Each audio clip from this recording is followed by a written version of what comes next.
the extra point. And then with 3 minutes left in the half, Middletown finally got on the board as Anderson hit O'Leary with a long touchdown pass, and the extra point by Chad Shine was good to give the Knights the lead. And here's how they got on the board.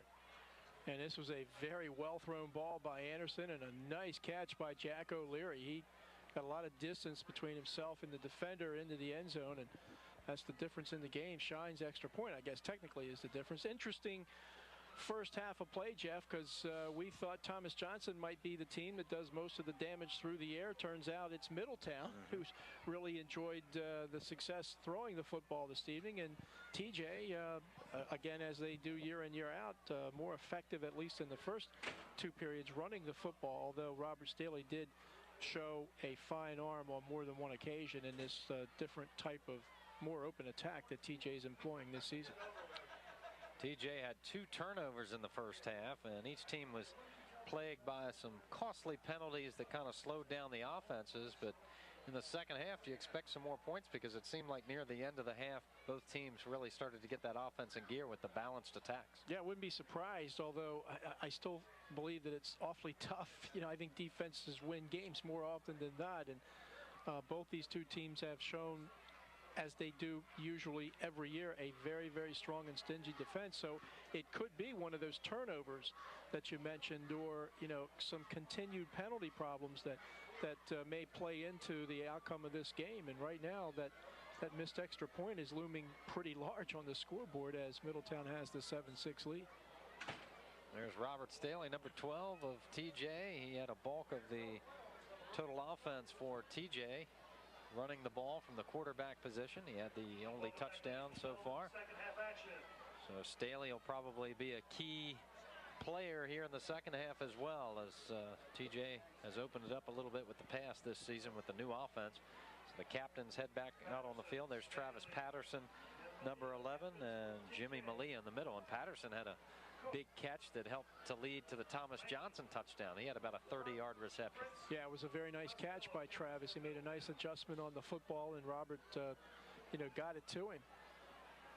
Was on the other side of the ledger, Ryan Lewis made a couple of circus catches for Middletown to keep that drive going. That allowed Anderson to finally connect up with O'Leary for the score for the Knights. There are the 4 Middletown captains: Jake Earp, number 5.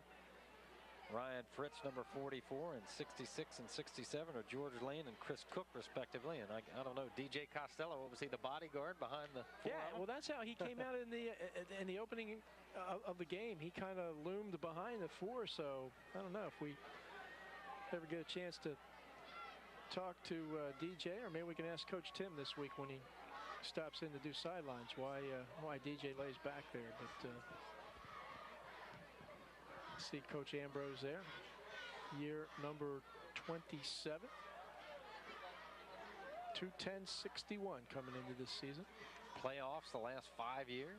Yeah, it's pretty much an annual pilgrimage here in Middletown for the Knights to get into the playoffs. And they lost to Howard last year 6-0. That was their only loss of the year. Robert Staley, number 12.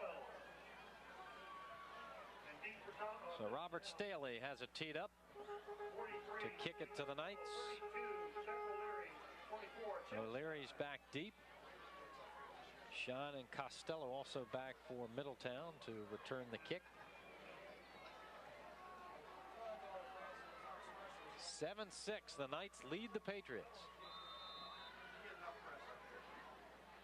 We are underway in the third quarter. A short kick.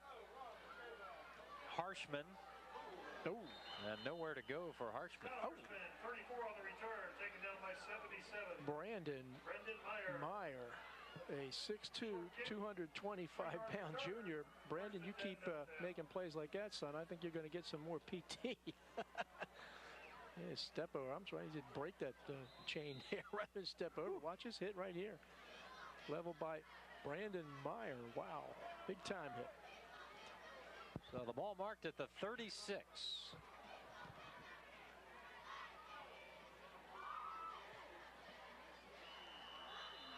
Pre-snap penalty. Some movement on the line. We'll see if the Patriots were drawn off. Well, see, I would have thought we'd have seen this in the first quarter, not now the beginning of the third quarter, you know. And it sort of started rearing its ugly head really in the second period, Jeff. So I don't know. Go figure, as they say. Procedure against the Knights moves it back to the 31.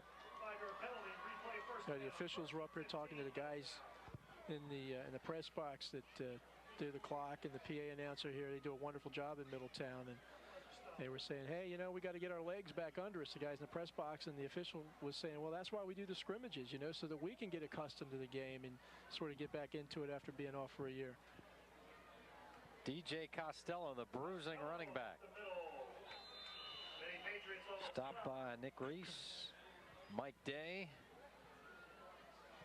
and a couple of other Patriots, Paul Exum and Mark Boyles. Costello liked that hit. He sprinted back to the huddle. Watch. He gets hit by just about everybody on the team. And they finally kind of wrestle him to the turf, but he still had plenty of energy to sprint back to the huddle. So DJ ready to go. 2nd and 10. Costello got back to the original line of scrimmage, and this time he's leveled by Garner after a gain of about a yard. So DJ having a little bit of trouble tonight getting started. That's the problem with him. If he gets started, look out. But if you can stop him either at the line of scrimmage or behind, you have a possibility of containing him, and that's what the Patriots have done. I think you're right, Jeffrey. You want to hit him early, not late. Don't let him get up the head of steam. Ooh. Garner with that last hit. 3rd down and 10. Anderson to throw. Looking deep. Almost caught again by Lewis. Steele and Patterson on the coverage. So Lewis with 2 great catches in the first half. Shine also there. Ryan, kind of a tall, lanky kid, 6'2", 165. Is not afraid to put his body in harm's way as he goes up in the air and almost came up with that catch. So Anderson is back deep to punt it. And TJ with good special teams, good return men. Garner will watch this one go out of bounds inside the 30-yard line. So no return. Pretty nice kick that time by Chris Anderson. Nice job by the kick team for Middletown. Anderson, not any pressure at all from TJ. A 40-yard punt and no return, so a net of 40. Take that every time. That's pretty good for high school. Absolutely. So we'll see the Thomas Johnson offense for the first time in the second half. They trail 7-6. Staley at the controls. They're really spreading things out there now. 3 receivers to the right side. 1 left. Staley fires, completes it to Steele. Across the 30, breaks a tackle. Steele out to the 38-yard line. A first down on a gain of 12 by David Steele. That's a tough play to stop if they're able to quickly snap the ball and get it out that quick to one of those 3 receivers. Really not much of an opportunity for Middletown to defend, and Steele, good block that time by, I think it was Harrell, was it? 33, allowing Dave Steele to pick up the extra yards. First down for the Pats.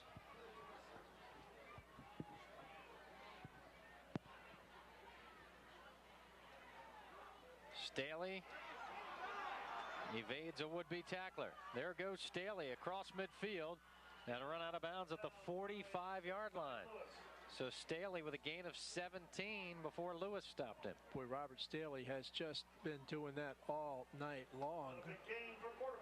Tacklers, would-be tacklers, seemingly getting good looks at Robert, but just not able to take him down. And then he uses that great quickness and athleticism to make people miss. Some people are just missing, and some people he's making them miss.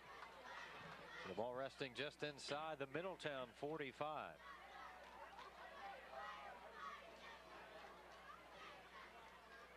Three receivers left. The fake to Garner. Here goes Staley again.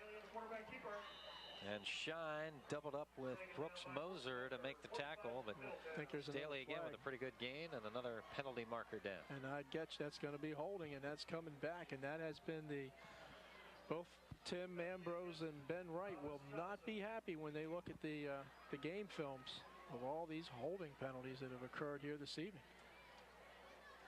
But notwithstanding this nice effort by Robert Staley, it is coming back. So that negates an 8-yard run by Staley. Back to the 46 in TJ territory once again.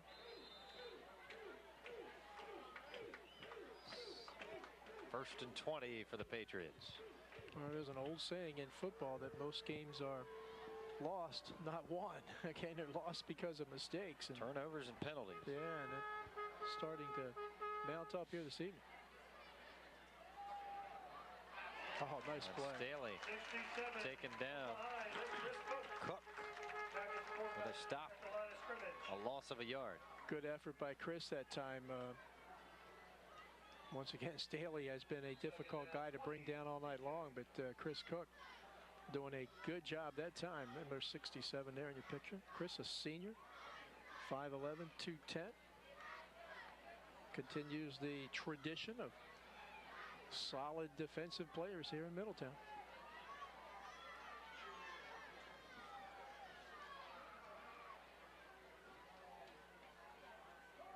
Staley with a fake. Throws left side, incomplete. Bailey was the intended receiver.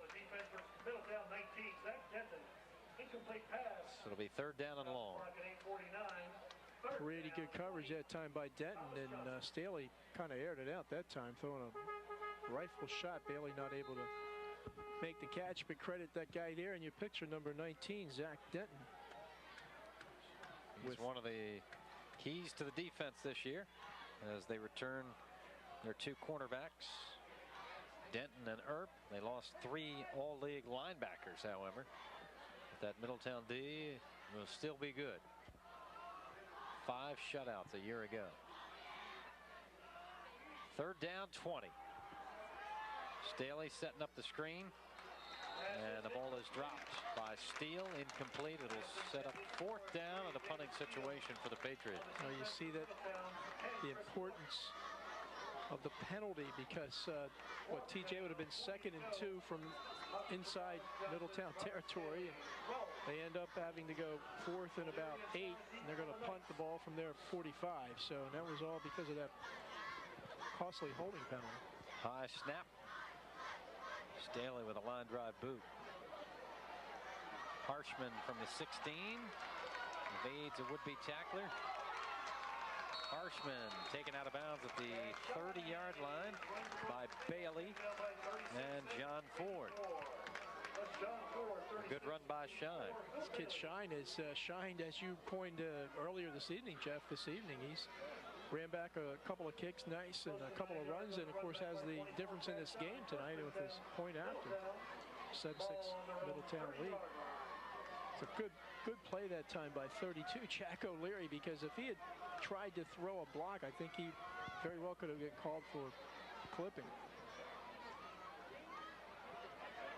DJ Costello in the grasp of DeMar Atwood, but DJ plows forward for about 5. Getting closer and closer, Wack. To breaking one. He's going to bust one if they don't knock him down early. He's going to make you pay late, and that time Atwood able to corral him before he hit that second gear.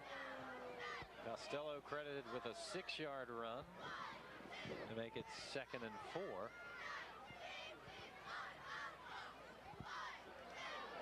This is Shine trying to go inside, and a late marker comes in as Day and Houston made the tackle. Well, what's it going to be? Oh, clipping against Middletown. Okay, well, a little different, but very costly. So the penalties continue to mount up for both teams. Shine going around the left side. Tim Linton trying to clear things out over there, and I think they're going to, well, I don't know. Look pretty close. If that was on Tim, that was an awfully close call. But the officials are much closer to the field than are we. Line of scrimmage now the 20. So 2nd down and They must advance the ball up to the 40-yard line for a first. Anderson fires, completes it to Lewis. And Lewis is taken down by Patterson at the 30. So they get back to the original line of scrimmage. Well, Ryan has been exposing himself to danger all night, and he finally paid for it. This, you know, the tough pass over the middle, you're very vulnerable, and Travis Patterson made Lewis pay that time, but not before Lewis came up with another nice catch. He's got 3